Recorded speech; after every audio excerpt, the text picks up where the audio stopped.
आवर्जून उपस्थित असलेले सर्व गुरुवर्गीय स्वामीजी,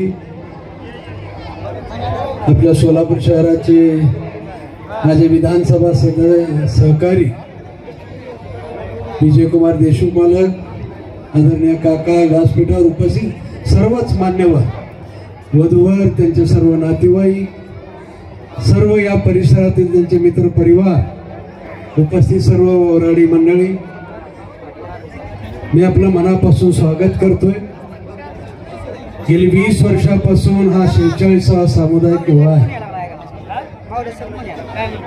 आनंद होतोय। अनेक स्वयंसेवक या विवाह सोहळ्यामध्ये सहभागी असतात।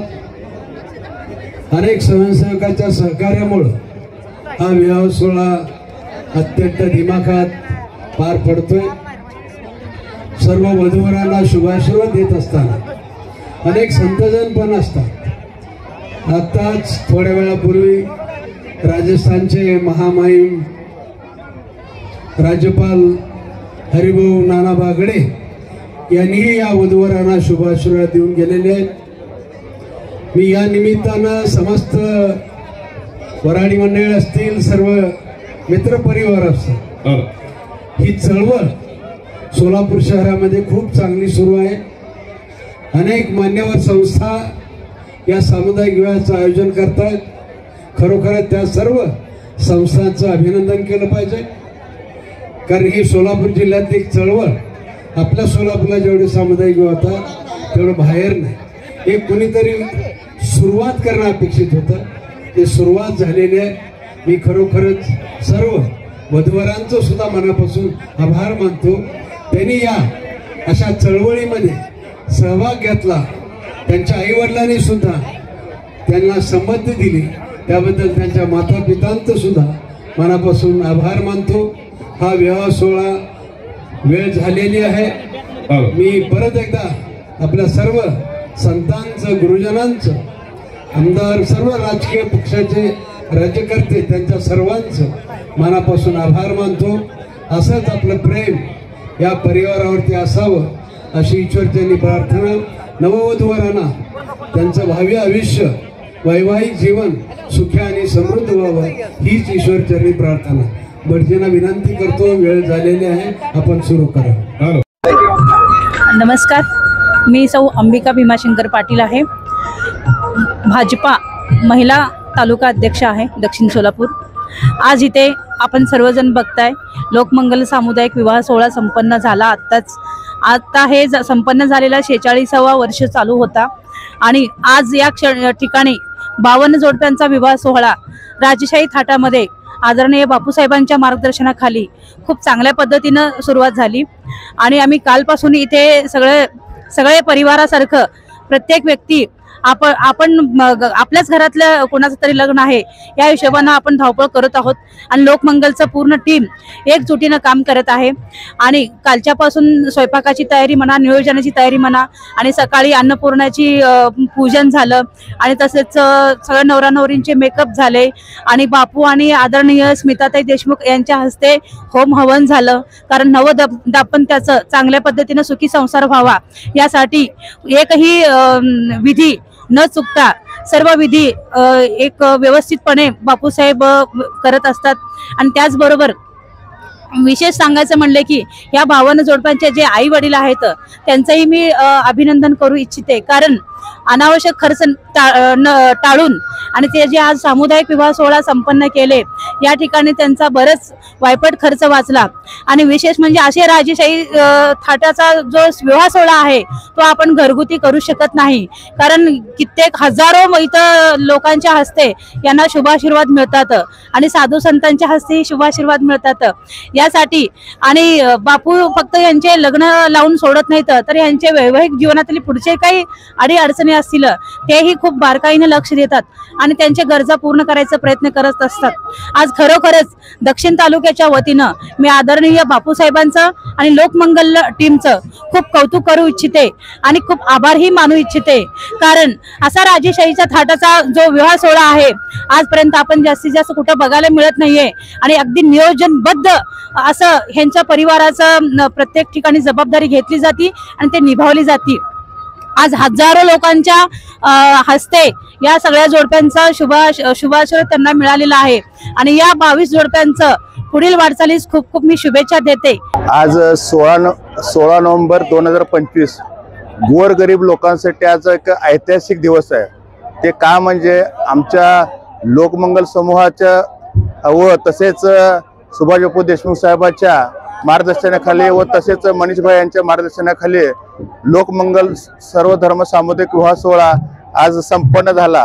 ही परंपरा गेल्या 20 वर्षापासून अखंडपणे चालू आहे। कोणताही राजकारणाचा कोणता विषय नाही किंवा कोणता संबंध नाही, फक्त गोरगरिबाची जनतेची आपण सेवा करावं या हेतूने आमदार साहेबांनी आणि मनीष भाईने हे अविरत चालू असलेली एक प्रक्रिया आहे। ते कधी थांबता आली नाही, कधी थांबलं नाही। या 20 वर्षानंतर 20 वर्षात 46 सामुदायिक विवाह सोहळा पार पडलाय आणि सर्व जाती धर्माचे इथे एकोपा आपल्याला बघायला मिळतंय। एक ऐतिहासिक आनंदाचा क्षण आहे। काही लोकांना गोरगरीब व गरजू लोकांना लग्न करता आले नाही, कित्येक लोकांचे लग्न थांबले होते, पण या उत्साहाने त्यांचे सर्व लग्न पार पडले आणि एक दिवाळीचा सण जसा असतो त्या पद्धतीने आज इथं नेहरू नगर DED कॉलेज या ग्राउंडवरती आज संपन्न झाला। सर्व लोक हे सगळं नातेवाईक किंवा वधूवर एकदम आनंद अश्रू आणि त्यांच्या भावना त्यांना व्यक्त करायला येत नव्हत्या, एवढं त्यांना आनंद झालाय। हे राजकारणच्या पलीकडे एकदम हे एक पुण्याचं काम समजण्यात येईल त्या पद्धतीने काम चालू आहे आणि सगळ्या लोकमंगल समूहाचं आणि बापूसाहेबांना मानणारा जो वर्ग आहे तो कार्यकर्ता एकदम मनसोक्त मनापासून सर्व काम करताना दिसला। गेल्या 3 महिन्यापासून ही प्रक्रिया चालू होती, आज ती पूर्ण पार पडली। म्हणजे काय, काही शब्द नाही लोकांना बोलायला, अशा गोष्टी कोणीही करू शकत नाही। तसेच बापूसाहेब आमदार साहेब गोरगरिबांना अन्नपूर्णा मार्फत डबा पण पोच करतात। गेल्या 20 वर्षापासून रोज 550 डबा ते पोच करतात आणि ते पुण्याचं काम आहे। ज्या आई वडिलांना मुलं बघत नाहीत आणि ते वयोवृद्ध आहे, निराधार आहेत, त्यांना हे डबे पोच करण्याचं बापू आमदार साहेब हे काम करतात, हे पुण्याचं काम आहे। तसंच आमदार साहेबांचं एक लोटस योजना आहे ती की 10वी पास झाल्यानंतर ना ज्याला DED करायचं आहे, इंजिनिअरिंग करायचं आहे, पैशापासून वंचित राहता, शिक्षण घेता येत नाही, त्यांना पण दत्तक घेऊन बापूसाहेब त्यांना मदत करतात आणि इंजिनिअरिंग आणि कुठलं डॉक्टर की शिक्षण पर्यंत त्यांना पोहोचवायचं काम ते करतात। आणि तसेच आमचे आमदार साहेब म्हणजे सुभाष बापू देशमुख साहेब हे खासदार होते, 3 टर्म आमदार होते, मंत्री होते, कोणताही तसं गर्व घमंड न करता गोरगरिबाचे एकदम अखंडपणे सेवा करत राहावं ही त्यांची एक इच्छा आहे। आणि एवढं बघून मी काय सर्व लोक सोलापुरातले भारावून गेले। रवींद्र गायकवाड प्रभाग क्रमांक 22चा एक इच्छुक उमेदवार आणि बापूसाहेबाचा जुना कार्यकर्ता आणि विश्वासू कार्यकर्ता असून मी बी ह्या विवाह सोहळ्यामध्ये 3 जोडप्यांचं जोडायचं काम इथं केलेलं आहे, त्यांची नोंद केलेली आहे। आणि तसंच त्या 3 वधूवर मेळाव्याचा वधू व वरांचा मी मामा झालेला आहे। हे खूप आनंदाची गोष्ट आहे, हे मी आयुष्यभर विसरू शकत नाही। एक इतिहासात नोंद करावा असा अविस्मरणीय सोहळा झालेला आहे। आणि माझी विनंती आहे की जे गोरगरीब आहेत अजून पुढच्या विवाह स्थळात आपलं खर्चिक पैसे न करता आपल्या परीपरीने इथं 3-3 हजार रुपये नोंद करून इथं विवाह स्थळात नोंद करावी आणि संख्या वाढवावी। मी सिद्धराम विभूते आणि माझ्या सह सविता विभूते झालेले माझी मिसेस। आम्हाला खूप आनंद होतो की सुभाष बापू देशमुखच्या या विवाह सोहळ्यामध्ये आम्हाला लग्न करण्याची संधी मिळाली। एक एरिया नव्हे पर पूर्ण सोलापूर जिल्ह्यात हा सुंदर असा दृश्य आणि बरेचसे विवाह बंधनात असलेले वधूवर त्यांच्या समूहात आमचंही लग्न झालं आणि हा सलग 20वं वर्ष। बापूंचं प्रत्येक नियोजन खूप सुंदर, बापूंच्या सह असलेले मनीष भैया, रोहन भैया आणि शीतल दादांना भले आमचा समाजावर पारंपरिक बरेचशा अडचणी होत्या, लग्न होत नव्हतं आणि पैशाची अडचण, त्याच्यातून हा बापूंच्या या सहकार्यामुळं लग्नही खूप सुंदर असं अप्रतिम, म्हणजे आम्हाला विश्वास बसत नाही की आमच्या डोळ्यातून पाणी येत होतं। इतकं सुंदर भव्य दिव्य या जन्मात हे शक्य झालं, आम्हाला खूप आनंद होतोय। बरेचसे माझ्या आता सर्व आता बांधव आहेत आपले आणि बरेचशा जणांचं सहकार्य मिळालं। आतमध्ये रजिस्ट्रेशन करताना प्राजक्ता शितोळेताई म्हणा, काका म्हणा, इतर बरेचशा अडचणींना ते आपले सहकार्य केले आणि आमचा विवाह पार पाडून दिले। थँक्यू।